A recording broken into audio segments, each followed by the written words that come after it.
नमस्कार, मैं आलोक कुमार और आप देख रहे हैं जीडी न्यूज आपकी आवाज।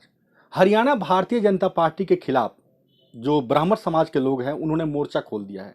इनका आरोप है कि भारतीय जनता पार्टी ब्राह्मणों का हक मार रही है। ज्यादा बातचीत करने के लिए खुद हमारे साथ सुमित भारद्वाज जी मौजूद है। वो आपको पूरी डिटेल में बताएंगे कि कैसे भारतीय जनता पार्टी ब्राह्मणों का हक मार रही है। सुमित जी, सबसे पहले आपका स्वागत है जीडी न्यूज पे।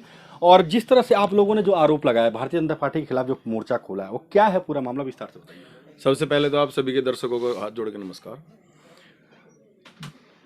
हमने एक धौली संघर्ष समिति बनाई हुई है। जो धौली की जमीन, जो दान में मिली हुई जमीन है, जो ब्राह्मण समाज के साथ साथ अन्य 11 जातियों को मिली थी, 1832 से लेकर 1877 विभिन्न गांवों में अलग अलग तरह से लोगों ने जो ब्राह्मण समाज को बतौर पुण्यक्रम के लिए जमीन दी थी, वो लगातार उस जमीन पे खेती करते आ रहे हैं, आज तक खेती करते आ रहे हैं। 2010 में उस दान में मिली हुई जमीन की पीड़ा को भूपेंद्र सिंह हुड्डा की सरकार ने समझा, माननीय भूपेंद्र सिंह हुड्डा की सरकार ने समझा, और ब्राह्मण समाज को कांग्रेस पार्टी ने उस जमीन पे मालिकाना हक देने का काम किया। और कुछ लोग 2011 में जो कानून धौलीदार का कानून पास हुआ उसमें मालिक बन भी चुके हैं, और कुछ लोग अभी मालिक बनना रहते हैं, जिनके अभी का मुकदमे कोर्ट में पेंडिंग है। 2018 में ये जो भाजपा की ब्राह्मण विरोधी सरकार हरियाणा में है, इस ब्राह्मण विरोधी सरकार ने ब्राह्मण विरोध के पूर्वाग्रह से पीड़ित होते हुए ये किया कि ब्राह्मणों के पास जमीन ना जाए। एक कानून पास कर संशोधन कर दिया, माननीय भूपेंद्र सिंह हुड्डा द्वारा जो कानून पास किया गया था उसमें संशोधन करते हुए ब्राह्मण की जमीन को वापस लेने का काम किया। कि 2018 में जो हम कानून पास कर रहे हैं कि जो भी ब्राह्मण पंचायत की जमीन पे मालिक धौलीदार बैठा है, जो ब्राह्मण नगर निगम की जमीन पे धौलीदार बैठा है, जो ब्राह्मण अन्य सरकारी संस्थाओं की जमीन पे धौलीदार बैठा है, उस जमीन पे ब्राह्मण मालिक ना बने। मैं इनसे ये पूछना चाहता हूँ भाजपा की इस ब्राह्मण विरोधी सरकार से कि 1832 में क्या पंचायत थी? क्या 1877 में पंचायत थी? 1947 से पहले कहाँ पंचायत थी? आजादी होने के बाद ही तो पंचायत बनी है।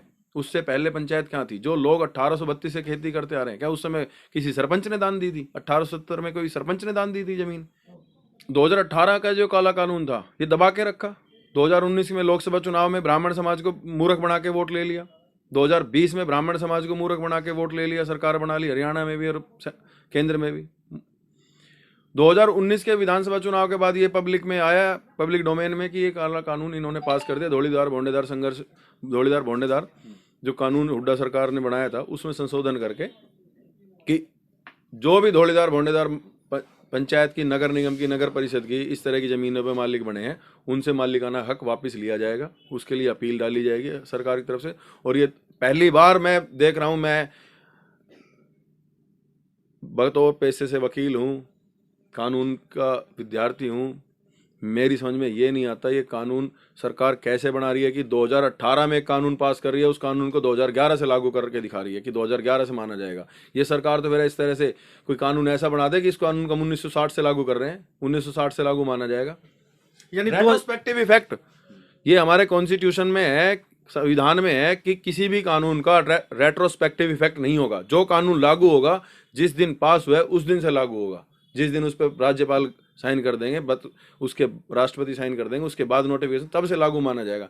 ये पीछे से लागू कर रहे हैं 2011 से, क्योंकि बात एक ही है, ये जो भाजपा की सरकार है, माननीय हमारे मनोहर लाल खट्टर जी, ये भाजपा की पूरी सरकार ब्राह्मण विरोधी है।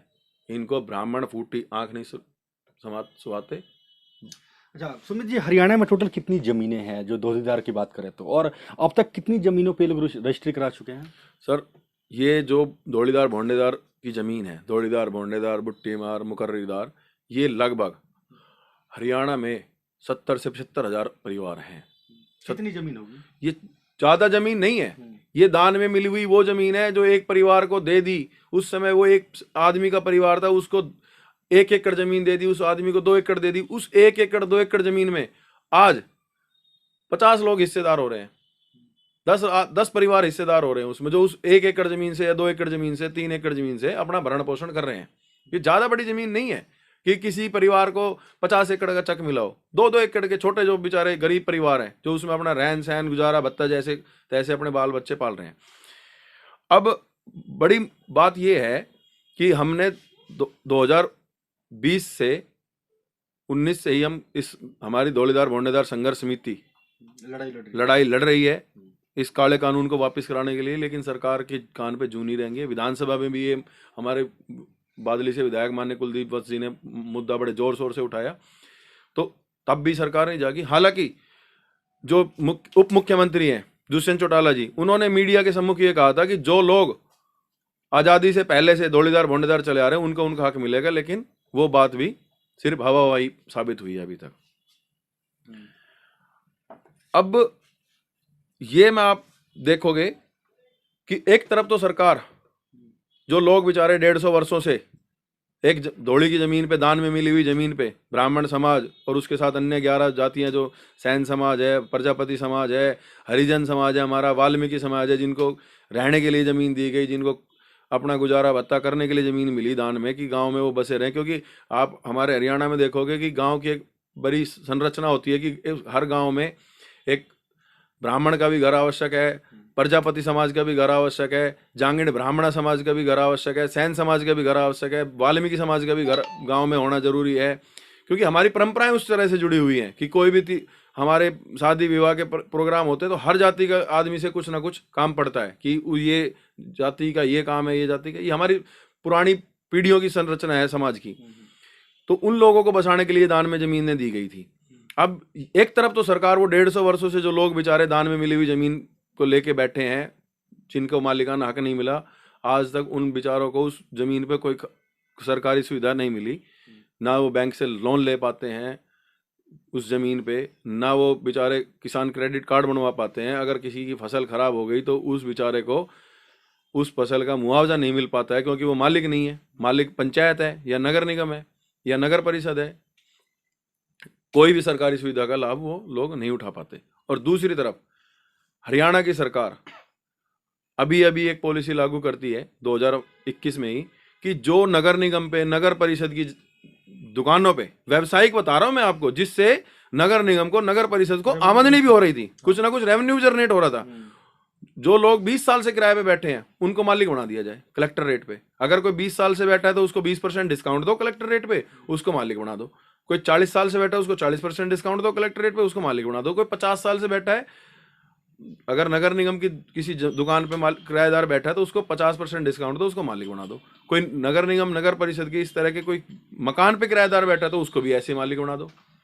अच्छा, तो ये मैं कहता हूँ, क्या ये न्याय है कि एक तरफ तो आप जो 150 वर्षों से बेचारे लोग, गरीब लोग बैठे हैं जमीनों पे, बतौर काश्तकार धौलीदार बैठे हैं, उनको तो आप मालिक बनाने से आप परहेज कर रहे हो।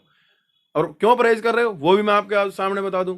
वो परहेज सिर्फ एक वजह से है कि ये ब्राह्मण समाज के विरोधी हैं, ये ओबीसी समाज के विरोधी हैं, दलित समाज के विरोधी हैं, ये व्यापारियों के पक्षधर हैं, ये बड़े बड़े बिल्डरों के पक्षधर हैं, ये उनके पक्षधर हैं जो लोग पूंजीपति समाज से हैं। ब्राह्मण समाज तो कुल मिला के आपकी जो संघर्ष समिति है उसको अब आगे की रणनीति क्या होगी? क्या आपने ब्राह्मण नेताओं से भी इसकी मुलाकात की इस बात को लेकर? हमने, जो हमारे भाजपा में ब्राह्मण समाज के नेता हैं, चाहे वो हमारे कैबिनेट मिनिस्टर माननीय मूलचंद शर्मा जी हैं, उससे ब्राह्मण समाज का एक प्रतिनिधिमंडल मिल चुका है, कई बार मिल चुका है। बड़े जोर शोर से हमने मूलचंद शर्मा जी को जगाने की कोशिश की है कि आप ये अपनी कुंभकर्णी नींद तोड़ो और ब्राह्मण समाज के हित की बात करो, लेकिन वही ढाक के तीन पात। वो बेचारे आज भाजपा सरकार में ऐसा है महसूस कर रहे हैं, जानते हुए भी कि ये समाज का हक है, ये मिलना चाहिए, वो नहीं कर पा रहे हैं, आवाज़ नहीं बुलंद कर पा रहे हैं हमारे हक में। और भी जो भाजपा के जितने भी ब्राह्मण समाज के नेता हैं, विधायक हैं, हमारे क्षेत्रीय विधायक हैं, हम सबसे मिल चुके हैं, ज्ञापन दे चुके हैं, डीसी को ज्ञापन दे चुके हैं। मनोहर लाल खट्टर जी को हम अब विधानसभा में हमारे कुलदीप वत्स जी आवाज़ उठा के उनके कानों तक बात पहुंचा चुके हैं, लेकिन नहीं।